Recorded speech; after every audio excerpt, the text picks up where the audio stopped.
Hello and welcome to GeekatPlay Studio Tutorials.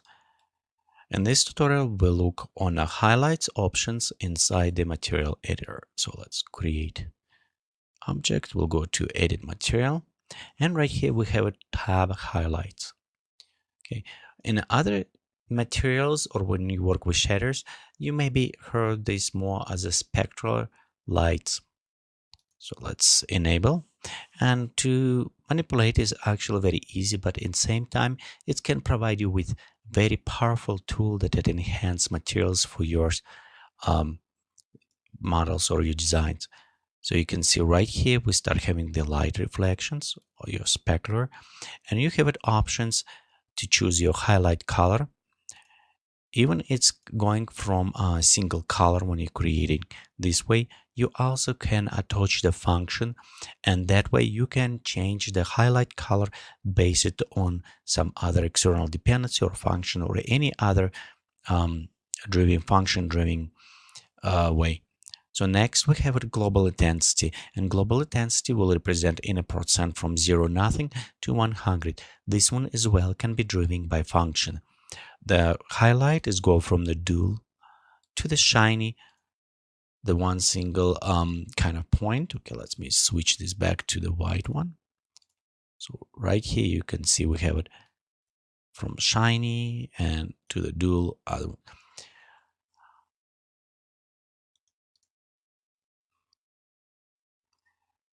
Anisotrophic, the highlights. This is actually very useful when you start working with fibrous material or woven. It's kind of useful when to simulate some hair or other options. And here then again you have options to connect this drawing with functions or switch manually from 0 to 100% to anisotrophic type. Okay, let's do a couple things right now and see how we can attach function to our highlight color. So what I'm going to do is click on a lighting icon, which open for us function editor. And right here, we'll replace with a node and we'll switch to color map. As well as color map, I'm going to colorful and switch to the red, green, blue. Okay, at this point, our color will be going on median green right here. Now we need to add additional node, which will control by the position. And to do this, for now, I'll just create a noise node connected to this, and you can see we already have a very nice lighting going differently. So next, what I'm going to do, I'm going to bright, and kind of we cannot really see very well at this point. So let me do a couple things. The one, we'll go move our sphere a little bit more. Let's adjust our sunlight as well. So we're receiving up front. Okay, when we preview, we still kind of don't see this very well. Let's modify a couple things.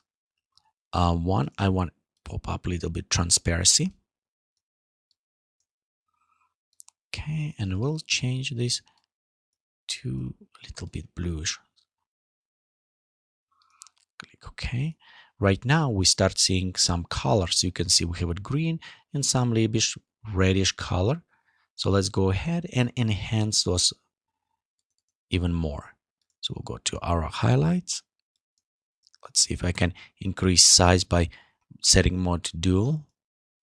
Okay, and we'll just spread with traffic. Okay. Okay, at this point, if we go ahead and render, let me render final so we can preview. You can see we start having very light but different type of the highlights at this point.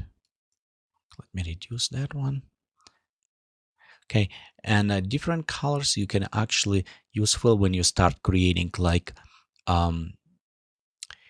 soap bubbles maybe, or maybe in the water you want to have it a reflection like oily. So you can do same way by manipulating and connecting the highlights to the function editor and add all these special kind of effects. Okay, as well you can control the variable highlights by enable the checkbox. On that case, you will have additional options available for you The one with the highlight production can be driven by the function. In the same way as other before, you can or load them from pre-default already, or right click and you can, okay, let me reset that function and go to edit function that way. Also, you'll notice right here we have two different ones. One, we have highlight colors, and also we have highlights. So they're kind of two different, and one is driven by numbers and another one driven by the colors. So let me go ahead, connect that. Let's click OK at this point. So in that case, it's adjust on which area we have more highlights or less highlights. So we're driving that way. As well, we have options to change our scale for highlight functions on the object scale. Our filters will control intensity, again, the input and output signal we can manipulating with on intensity. So for example, if I want to increase, I want to pop up all the way intensity on this way. Okay, same as the size of the highlights. So let's do a couple other additions. So I want to increase my transparency that way. Okay, maybe change our colors to something a little bit more brighter here. Okay, and we also can change this one to math radial scene. See if we can create a more interesting way so we can preview better. So right here you can see how we're already manipulating with highlights basing on the colors and intensity we provided before. So we'll go a little bit more to shiny. And right here we start working on those highlights.